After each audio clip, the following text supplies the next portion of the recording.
PM के जन्मदिन पर अजमेर शरीफ में लगेगा लंगर। पूरा मामला राजस्थान का, जहां पर बनेगा 4000 किलो पकवान। बता दें कि राजस्थान क्षेत्र से बड़ी खबर, जहां पर प्रधानमंत्री नरेंद्र मोदी के 74वें जन्मदिन पर राजस्थान के अजमेर स्थित ख्वाजा मोइनुद्दीन चिश्ती की दरगाह पर लंगर लगाने जा रहा है। 17 सितंबर को दरगाह प्रबंधन की ओर से 4000 किलो शाकाहारी खाना परोसा जाएगा। अजमेर शरीफ गद्दी नसीर सैयद अफसान चिश्ती के मुताबिक लंगर में भोजन, चावल, शुद्ध घी, ड्राई फ्रूट आदि से बना होगा। ये खाना आस्थावानों और गरीबों में बांटा जाएगा। सच से कनेक्शन के लिए ब्यूरो रिपोर्ट। सीएम जेल से बाहर 156 दिन बाद आए। बता दें कि दिल्ली में के मुख्यमंत्री अरविंद केजरीवाल शुक्रवार को तिहाड़ जेल से रिहा हो गए। केजरीवाल ने कहा कि लोगों की दुआओं का वजह से मैं जेल से बाहर आया हूँ। ये साजिश पर सत्य की जीत है। भगवान का बहुत बहुत शुक्रिया। जिंदगी भर लड़ा हूँ और आगे भी लड़ता रहूंगा। सीएम के पत्नी सुनीता केजरीवाल और उनकी बेटी भी मौजूद रहीं। सच से कनेक्शन के लिए यूपी स्टेट ब्यूरो मैथिल नेमचा शर्मा की रिपोर्ट। गाजियाबाद के थाना इंदिरापुरम पुलिस टीम द्वारा लूट व स्टेशनरी की घटना कारित करने वाले 3 आरोपी गिरफ्तार किए गए। उनके कब्जे से 2 तमंचा, 1 जिंदा कारतूस, 1 मिस और 1 खोखा कारतूस, लूट की 1 चैन, पीले धातु, लूट व स्टेशनरी के सामान को प्राप्त कर 32,300 रुपये व घटना में प्रयुक्त चोरी की मोटरसाइकिल बरामद की गई है। इस संबंध में स्वतंत्र कुमार सिंह, सहायक पुलिस आयुक्त इंदिरापुरम ने बाइट दी। सच से कनेक्शन के लिए यूपी स्टेट ब्यूरो मैथिल नेमचा शर्मा की रिपोर्ट। गाजियाबाद के थाना साइबर क्राइम पुलिस टीम द्वारा HDFC life insurance policy renewal के नाम पर साइबर फ्रॉड करने वाले 2 आरोपी गिरफ्तार। कब्जे से mobile phone, ATM card, SIM card, Aadhaar card, PAN card बरामद तथा थाना कौसाम्बी व थाना कविनगर की 2 घटनाओं सहित 9 राज्यों की 39 साइबर फ्रॉड की घटनाओं का खुलासा। इस संबंध में सच्चिदानंद अपर पुलिस आयुक्त उपायुक्त अपराध के द्वारा बाइट दी गई। सच से कनेक्शन के लिए यूपी स्टेट ब्यूरो मैथिल नेमचा शर्मा की रिपोर्ट। गाजियाबाद पुलिस को थाना लोनी बॉर्डर पर सूचना प्राप्त हुई कि दुकान जूस खुशी जूस कॉर्नर के संचालकों द्वारा जूस में मारा मूत्र मिलाया जाता है। पुलिस द्वारा तत्काल मौके पर पहुंचकर छानबीन की गई तो दुकान से एक कैन में 1 लीटर मारा मूत्र प्राप्त हुआ है। दुकानदारों से पूछने पर कोई संतोषजनक जवाब नहीं दिया गया। पुलिस द्वारा तत्काल आमिर व उसके बाल अपचारी साथी को गिरफ्तार किए गए। आरोप पंजीकृत किए गए और अग्रिम विधिक कार्रवाई की जा रही, जिसको लेकर भास्कर वर्मा सहायक पुलिस आयुक्त अंकुर बिहार के द्वारा जानकारी उपलब्ध कराई गई। सच से कनेक्शन के लिए यूपी स्टेट ब्यूरो मैथिल नेमचा शर्मा की रिपोर्ट। आज दिनांक 13/9/2024 को थाना क्षेत्र लोनी बॉर्डर के इंदिरापुरी चौकी क्षेत्र में जनता के द्वारा सूचना दी गई कि एक दुकान खुशी जूस कॉर्नर के संचालकों द्वारा जूस में मानव मूत्र मिलाया जाता है। पुलिस द्वारा इस सूचना पर तत्काल मौके पर पहुंचकर छानबीन की गई तो दुकान से एक कैन से करीब 1 लीटर मानव मूत्र प्राप्त हुआ है। दुकानदारों से पूछने पर उनके द्वारा कोई संतोषजनक जवाब नहीं दिया गया है। पुलिस द्वारा तत्काल आमिर सनाफ साबिर खान तथा उसके एक बाल अपचारी साथी को गिरफ्तार कर लिया गया है। अभियोग पंजीकृत कर लिया गया है तथा अन्य विधिक कार्रवाई की जा रही है। 13 आईएएस के हुए तबादले, लखनऊ समेत 5 जिलों के डीएम बदले। पूरा मामला उत्तर प्रदेश का, जहां पर निधि गुप्ता बने जिलाधिकारी अमरोहा बनाई गई हैं। वहीं घनश्याम मीना डीएम हमीरपुर बनाए गए। दिनेश को जिलाधिकारी जौनपुर का कार्यभार सौंपा गया।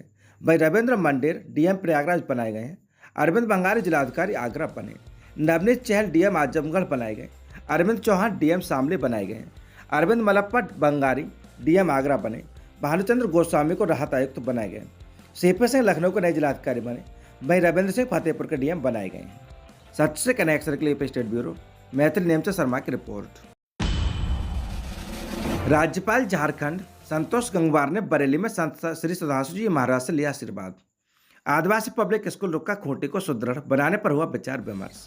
बता दें कि झारखंड राज्य के महामहिम राज्यपाल संतोष गंगवार ने किया पूज्य गुरुदेव श्री सुधांशु जी महाराज के 1 दिवसीय प्रवास बरेली पर भेंट मुलाकात के दौरान पूज्य श्री ने राज्यपाल जी को बताया कि झारखंड में संचालित आदिवासी पब्लिक स्कूल रुक्का खूंटी को सुदृढ़ बनाकर वहां पर अध्ययनरत बच्चों को देश के मुख्य धारा में लाने का आग्रह किया।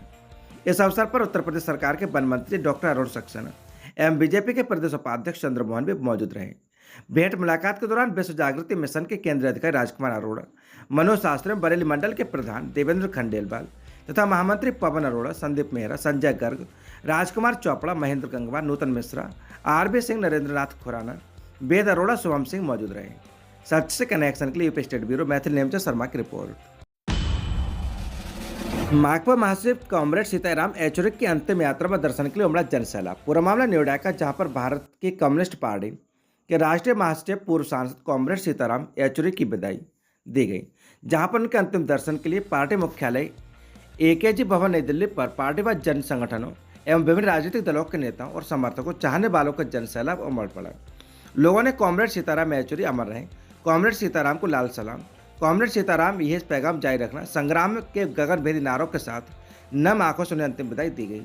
नोएडा से सीपीआई-एम जिला प्रभारी व सीटू जिलाध्यक्ष गंगेश्वर दत्त शर्मा, पार्टी जिला सचिव व किसान सभा जिलाध्यक्ष कॉमरेड रूपेश वर्मा, सीटू नेता राम सागर, पूनम देवी, राम स्वारथ, धर्मेंद्र गौतम, सुनील पंडित, अंकुश ठाकुर सागर, शकील, नरेंद्र पांडे, शुभम, जनवादी महिला समिति के नेता चंदा बेगम आदि के नेता तो सैकड़ों कार्यकर्ताओं ने उनके पार्थिव शरीर पर पुष्प अर्पित कर श्रद्धांजलि अर्पित की। सच से कनेक्शन के लिए UP state bureau Maithil Nemche Sharma की रिपोर्ट। अखिलेश का पुत्र लेकर भाग रहे पुलिस तो पीछे दौड़ पड़े भाजपा कार्यकर्ता। पूरा मामला मेरठ का, जहां पर समाजवादी पार्टी के राष्ट्रीय अध्यक्ष अखिलेश यादव के मठाधीश और माफिया वाले बयान को लेकर बीजेपी बेहद आक्रामक नजर आ रही है। मेरठ में पूर्व मुख्यमंत्री अखिलेश यादव का पुतला फूकने को लेकर भाजपा और पुलिस आमने सामने आ गई। पुलिस ने अखिलेश यादव का पुतला नहीं फूकने दिया और इसको लेकर भाजपा पुलिस उलझ बैठे। खूब हंगामे व जमकर नारेबाजी भी हुई। पुलिस पुतला छीन कर लेकर काफी देर तक गहमा गहमी चलती रही। सच से कनेक्शन के लिए UP state bureau Maithil Nemche Sharma की रिपोर्ट। हिंदी निबंध प्रतियोगिता में अखिलेश प्रथम, कल्पना शोभा द्वितीय तथा शकुन तृतीय स्थान पर रहे। पूरा मामला बरेली का, जहां पर मानव सेवा क्लब के तत्वाधान में हिंदी निबंध प्रतियोगिता पुरस्कार वितरण कार्यक्रम का आयोजन शनिवार को बड़े बाग रामलीला ग्राउंड के सामने द्वारकापुरम कॉलोनी में हुआ। राष्ट्रभाषा बने हिंदी निबंध प्रतियोगिता में 30 प्रतिभागियों ने भाग लिया, जिसमें अखिलेश कुमार को प्रथम, शोभा सक्सेना और कल्पना को द्वितीय तथा शकुन सक्सेना ने तृतीय स्थान प्राप्त कर बाजी मारी। वहीं खटीमा के साहित्यकार रामरतन यादव रतन तथा कर्नल पंकज अग्रवाल को हिंदी के अति विशिष्ट सम्मान से नवाजा गया। जिनको निबंध में सांत्वना पुरस्कार मिला उनमें कमल भाटिया, अवराज चंद्र, प्रकाश चंद्र सक्सेना, अरुणा सिन्हा, सुधीर मोहन, मीरा मोहन, कविता सक्सेना, दिव्या सिंह, विजय कपूर, प्रीति सक्सेना, राज सक्सेना, मंजुलता सक्सेना, अनिल कुमार गुप्ता, मुकेश कुमार सक्सेना रहे। सभी को सम्मान स्वरूप हार, शॉल, स्मृति चिन्ह और प्रशस्ति पत्र देकर कार्यक्रम के मुख्य अतिथि नवगीतकार रमेश गौतम, विशिष्ट अतिथि रणजीत पांचाले, कार्यक्रम अध्यक्ष साहित्य भूषण सुरेश बाबू मिश्रा, क्लब के अध्यक्ष सुरेंद्र बीनू सिन्हा, महासचिव प्रदीप माधवर, कबींद्र देव त्रिवेदी तथा रणधीर प्रसाद गौड़ा ने किया। संचालन सुरेंद्र बीनू सिन्हा तथा सभी का आभार महासचिव प्रदीप माधवर ने व्यक्त किया। खासतौर से मौजूद लोगों में Nirbhaya Saxena, Satyendra Saxena, Rajesh Saxena, Sunil Sharma, Rajkumar Saxena, Rita Saxena, Jitendra Saxena, engineer D Sharma, Satya Sharma, Rajiv Saxena, S Agarwal, Sunita Agarwal, Sarla Chaudhary, Sudhir Mohan, doctor Pranab आदि अनेक लोग उपस्थित रहे। सच से कनेक्शन के लिए UP state bureau Maithil Nemche Sharma की रिपोर्ट। क्षेत्र के सर्वांगीण विकास के लिए स्थानीय लोगों की सहभागिता की शुरुआत। पूरा मामला उत्तर प्रदेश के नोएडा का, जहां पर औद्योगिक विकास अधिनियम 1976 के तहत सबसे पहले गठित नोएडा प्राधिकरण में सभी प्रकार के निर्णय लेने के लिए कोई एक बोर्ड होता है, जिसमें जनप्रतिनिधियों और स्थानीय लोगों का कोई स्थान नहीं दिया गया। 48 वर्ष से केवल अधिकारियों के बुद्धि कौशल या मनमानी से चल रहे नोएडा प्राधिकरण ने अब विभिन्न क्षेत्रों में सक्रिय स्थानीय नागरिकों को क्षेत्र के विकास की मुख्यधारा में शामिल करने की पहल कर दी है।